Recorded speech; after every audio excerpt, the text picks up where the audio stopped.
चोरी हुई थी गेम चेंजर शोरूम में। जो इस केस में कंप्लेनेंट हैं वो वहाँ गए हुए थे।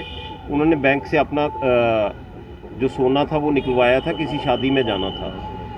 तो वहाँ पे ही जब वो शॉपिंग कर रहे थे तो उनके पर्स से किसी ने वो सोना निकाल लिया था।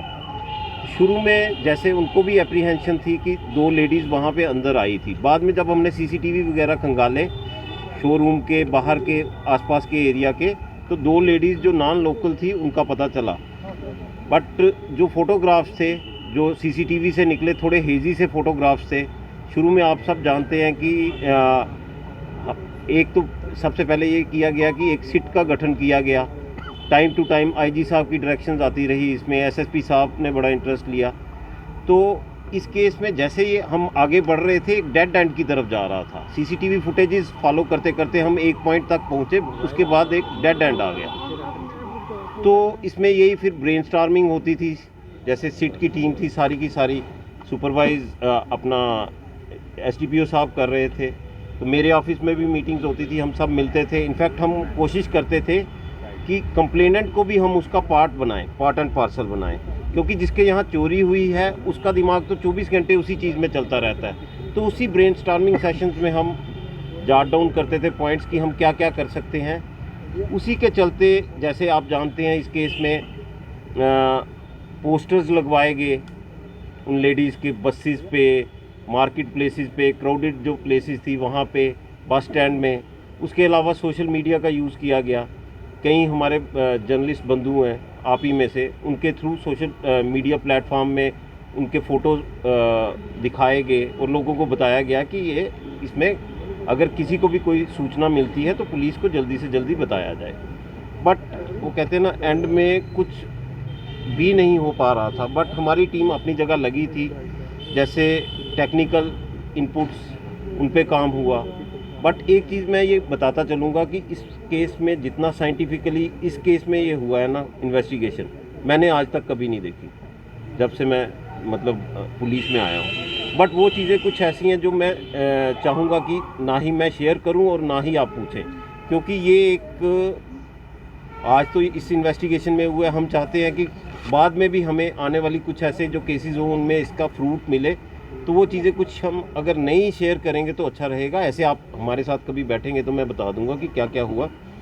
तो बहुत ही हेक्टिक एफर्ट्स सिट की टीम के द्वारा, उसमें हमें जैसे नॉन लोकल एरियाज़ थे जेएंडके के, जहाँ जहाँ नॉन लोकल एरियाज़ जहाँ पे रहते थे लोग, वहाँ पे हमने छापेमारी की। पंजाब, हरियाणा, वहाँ तक भी गई टीम, बट कुछ भी नहीं हो पा रहा था। एंड में एक एक क्लू मिला, एक इनपुट आया, उस पर पुलिस ने काम किया। और जैसे मैं कह रहा हूँ वो इनपुट ऐसे नहीं आया, वो साइंटिफिकली जो चल रहा था प्रोसेस उसके थ्रू आया। तो चलते चलते हम मध्य प्रदेश डिस्ट्रिक्ट राजगढ़ तक पहुँचे। वहाँ पे मल्टीपल रेड्स की गई। उन्हीं में से एक रेड में ये सोना बरामद हुआ। लगभग 50 लाख का तो सोना है। आपके लिए डिस्प्ले के लिए भी यहाँ रखा गया, तो 30 तोले के आसपास है शायद।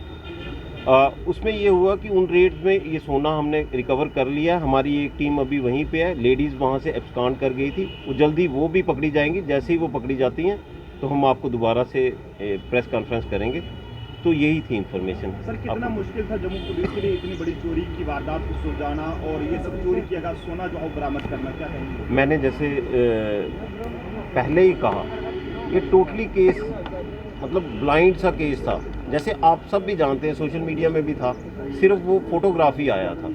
उसके अलावा कहीं पे भी हम नहीं पहुंच पा रहे थे, क्योंकि जहाँ जहाँ हम गए जितना दिमाग लगा सकते थे सारी कोशिश की गई। बट एक डेड एंड की तरफ ही था ये चीज़। बट जैसे मैंने कहा कि बहुत ही ज़्यादा साइंटिफिक, जो कि मतलब अगर हम किसी को सुनाएंगे भी तो one of its kind case है कि कितना ज़्यादा सिट के मेंबर्स ने, जिसमें मैं बधाई दूंगा एसएचओ साहब को, राजेश जी हैं, पीएसआई राजेश है, परमजीत है। तो बहुत ही अच्छा काम हुआ है। एक छोटे से जो एक मतलब सोचता रहता है ना बंदा सबकॉन्शियस माइंड में कि चोरी हुई हो, कंप्लेनेंट तो सोच ही रहा होगा। तो मैं ये इनको बधाई दूंगा कि इन्होंने अपने मल्टीपल जो भी काम कर रहे हैं उसमें ये इन्होंने अपने दिमाग में सबकॉन्शियस माइंड में रखा।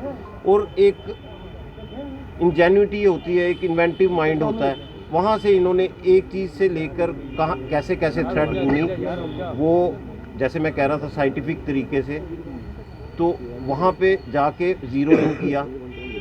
ये इनको मैं दोबारा से एक बार बधाई दूंगा। तो उसके बाद जैसे वहाँ पे फिर काम पेड वर्क करना पड़ा मध्य प्रदेश में, मल्टीपल रेड्स हुई, तो ये जो हमें कामयाबी मिली उसी के थ्रू मिली। सर, पब्लिक अवेयरनेस के लिए क्या क्या किया जा सकता है? जैसे हमने देखा है एक जैसे एसएचओ साहब ने कहा, मेरे से पॉइंट रह गया था, हम डिस्ट्रिक्ट राजगढ़ की पुलिस, उनका भी, मध्य प्रदेश पुलिस का, उनका भी थैंक यू करेंगे। उनकी तरफ से भी बड़ी सहायता रही। Sir, public awareness